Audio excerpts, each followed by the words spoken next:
자, 그래서 우리가 이제 적혈구에 들어가서 적혈구가 어떻게 생겼는지, 적정 수치가 얼마인지, 그 다음에 어디서 생성이 돼서 어디서 파괴되는지, 그리고 이제 기능까지 봤는데요. 그 다음에 이제 5번째 볼 게 있어요. 5번째 볼 게 바로 뭐냐? 봤더니 우리 적혈구가요, 붉은색을 띠고 있는 이유가 있어요. 색소를 갖고 있기 때문인데요. 우리가 이런 적혈구의 색소를 혈색소라고 얘기를 합니다. 그 혈색소가 여러분들이 알고 있는 헤모글로빈이에요. 자, 이 혈액에 들어있는 색소를 가지고 우리 헤모글로빈이라고 얘기를 하는데요. 이 헤모글로빈 같은 경우에는요, 유전은 식품학 시간에 공부하실 거예요. 그래서 색과 관련된 뭐 어떻게 생겼는지, 그 다음에 어떤 변화라든지 이런 것들은 가장 기본적인 건 식품학 시간에 배웁니다. 그럼 우리는 가장 기본적인 헤모글로빈과 관련된 것들을 설명을 드리는데요. 자, 이 헤모글로빈 하면은요, 영어로는 이래요.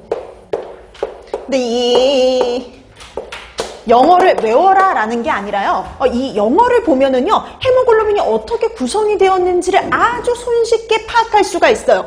요게 2개로 나눠지지 않아요? 햄과 글로빈으로요. 그래서 헤모글로빈은 2개가 합쳐진 거라고 보시면 돼요. 햄과 글로빈이 합쳐져서 헤모글로빈 이렇게 된 겁니다. 자, 그래서 이거는요, 햄과 글로빈으로 구성이 되어 있다라고 보시면 돼요. 헤모글로빈은요, 햄과 글로빈으로 구성이 되어 있어요. 근데 이게 4개의 햄과 글로빈 한 분자로 구성이 되어 있는 거예요. 그래서 4개의 햄과 한 분자의 글로빈으로 구성이 되어 있다.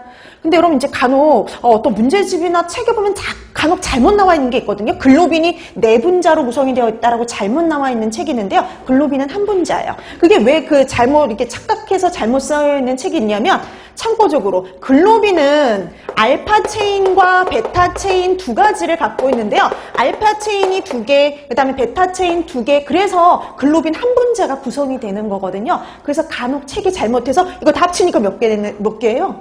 4개. 그래서 4개의 글로빈이다 라고 잘못 나와 있는 책이 있는데 아니에요. 한 분자의 글로빈입니다. 근데 여러분이 뭐 여기까지는 기억하실 필요는 없어요.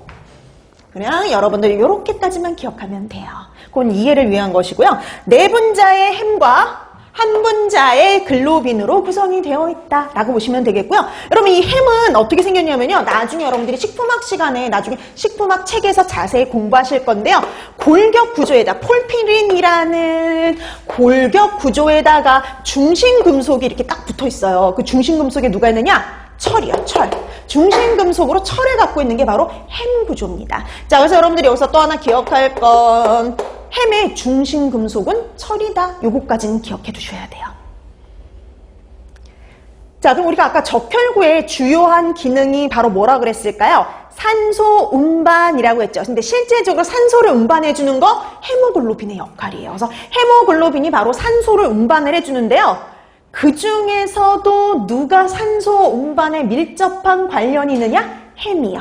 요 햄 성분과 산소가 손을 잡고요. 이렇게 산소를 운반시켜 주는 겁니다. 그래서 헤모글로빈이 충분히 있어야지만 산소를 운반해 줄 수 있어요. 자, 근데 그 중에서도 특히 누가요? 햄이 그 역할을 한다라고 보시면 돼요. 그 다음에 우리가 헤모글로빈이 붉은색을 띠는 이유도요. 바로 햄이 갖고 있는 철 때문에 그런 거예요.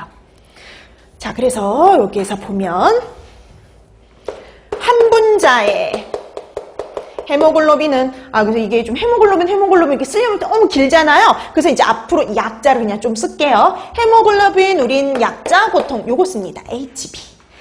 그래서 여러분들 뭐 이렇게 여러분들 뭐 그 검사 같은 거 하면 건강 검사 같은 거 하면 HB 이렇게 나오잖아요. 그럼 그게 헤모글로빈 수치를 의미해요. 자, 그래서 헤모글로빈은 한 분자의 헤모글로빈은요.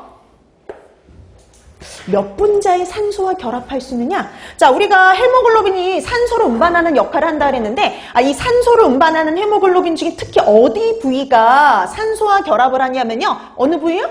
햄이요. 근데 헤모글로빈에는 햄이 몇 개나 있어요? 4개. 그럼 산소와 결합할 수 있는 팔을 몇 개나 갖고 있냐면 4개나 갖고 있죠. 그래서 한 분자의 헤모글로빈은 4분자의 산소와 결합이 가능해요. 산소와 결합할 수 있습니다. 4분자의 산소를 한 번에 운반할 수가 있어요.